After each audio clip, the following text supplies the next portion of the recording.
এতিয়া মই ঢকুৱাখানাৰ কাৰেঙৰ পৰা আহি আছো মোক লৰা ছোৱালী বিলাকে খুদি আছে দাদা পুলিচৰ এডমিট কাৰ্ড কেতিয়া নমস্কাৰ বন্ধুসকল welcome to my YouTube channel Assamese government job এই মুহূৰ্তত আপোনালোকৰ এটা গুৰুত্বপূৰ্ণ খবৰ আহিছে মুখ্যমন্ত্ৰী মহোদয়ে পুনৰ আপোনালোকৰ যি পুলিচৰ এডমিট কাৰ্ড আছে তাৰ সম্পৰ্কে এটা গুৰুত্বপূৰ্ণ ঘোষণা কৰিছে কেতিয়াৰ পৰা আপোনালোকৰ এডমিট কাৰ্ডসমূহ এপ্লিক কাৰ্ডসমূহ অহা আৰম্ভ হ'ব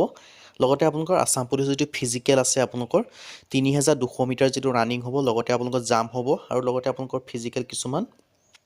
মেজাৰমেণ্ট হ'ব সেইসমূহ আপোনালোকৰ কেতিয়াৰ পৰা আৰম্ভ হ'ব আপোনালোকৰ কেতিয়াবা ডেট হ'ব সেই সকলোখিনি কথা মুখ্যমন্ত্ৰীয়ে ঘোষণা কৰিছে আপোনালোকে নিশ্চয় গম পায় যে পুলিচৰ আপোনালোকৰ টোটেল পোষ্ট আহিছিলে প্ৰায় 6000 মান আপোনালোকৰ ভেকেন্সি আহিছিলে এপ্ৰক্স 6000 ভেকেন্সি সেই ভেকেন্সিসমূহ আপোনালোকৰ ইণ্টাৰভিউ ডেট হ'ব মুখ্যমন্ত্ৰীয়ে কি ঘোষণা কৰিছে কেতিয়াৰ পৰা ইণ্টাৰভিউ হ'ব জুলাই মাহত হ'ব বুলি কৈছে জুলাই মাহৰ কোন তাৰিখ হ'ব সেইখিনি কথা মুখ্যমন্ত্ৰীয়ে ঘোষণা কৰিছে আপোনালোকে ভিডিঅ'টো শেষলৈকে চাই থাকিব মুখ্যমন্ত্ৰীয়ে কি ঘোষণা কৰিছে মই আপোনালোকক দেখাই দিম যদি ভিডিঅ' ভাল পায় ভিডিঅ' লাইক কৰিব লগতে চেনেলটো ছাবস্ক্ৰাইব কৰি দিব এনেকুৱা ভিডিঅ'সমূহ প্ৰতিদিনে পাই থাকিব মুখ্যমন্ত্ৰীয়ে কি ঘোষণা কৰিছে মই আপোনালোকক মুখ্যমন্ত্ৰী মহোদয়ৰ বাইটটো আপোনালোকক শুনাই দিছোঁ আপোনালোকে ভিডিঅ'টো শেষলৈকে চাই দুটা বছৰৰ ভিতৰতে আমাৰ ৰাজ্যখনত কিমান ডাঙৰ কৰ্মযজ্ঞ আৰম্ভ হৈছে আপোনালোকে এবাৰ ভাবি চাব পাৰে ভুৱন গাম ডাঙৰীয়াই উল্লেখ কৰিছে যে 700 জনতকৈও অধিক ল'ৰা ছোৱালীয়ে যোৱা দুটা বছৰত মাজুলীৰ পৰা চৰকাৰী চাকৰি পাইছে কোনো দালালক 1 টকা দিবলগীয়া হোৱা নাই বিনা পইচাত মেধাৰ ভিত্তিত চাকৰি পাইছে মই যেতিয়া প্ৰতিশ্ৰুতি দিছিলোঁ যে 1 লাখ চৰকাৰী চাকৰি আমি দিম মোক দলৰ ভিতৰতো বহুতে কৈছিলে যে এনেকুৱা প্ৰতিশ্ৰুতি কিয় দিব লাগে পিছত গৈ দলটো বিপদত পৰিব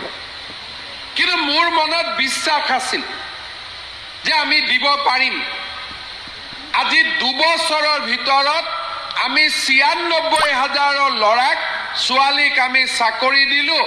এটাও কোৰ্ট কেছ নহল এটা দালালেও 1 টকা খাব নোৱাৰিলে নিকা পদ্ধতিত আজি 1 লাখৰ কম 4000 কম 96000 ল'ৰা ছোৱালীয়ে চৰকাৰী চাকৰি পালে মোক এছেম্বলিত সুধে 1 লাখ কেতিয়া হ'ব মই আৰু 4000 চাকৰিটো 2-3 মাহত হৈ যাব কিন্তু 1 লাখতো আমি শেষ কৰিব খোজা নাই 1 লাখৰ ওচৰ চপাৰ লগে লগে আৰু 35000 চাকৰি আজি আমি তাৰ বিজ্ঞাপন মুকলি কৰি দিছো আমাৰ যুৱক যুৱতীসকলৰ আশা যাতে ভংগ নহয় তেওঁলোকে যাতে